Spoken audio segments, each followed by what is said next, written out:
मौसा गोल लगाते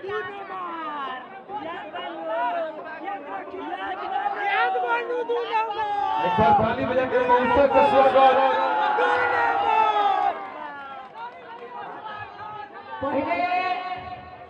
ये बाबा का जयकार बोला लो अनाथ बाबा की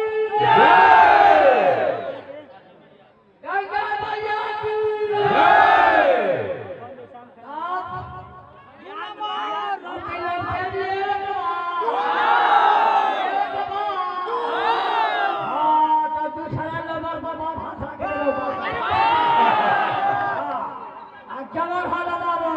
पहले सबके बारी रहला अब हमनी के बारी आई बा हां एबे गाड़ी खतर पतर में खाई करे के सब देख के आजू नंबर पर आ फिर कुछ ना कुछ होई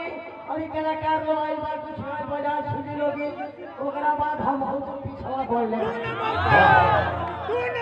सभी तो बड़े ताली में चाचा का नाम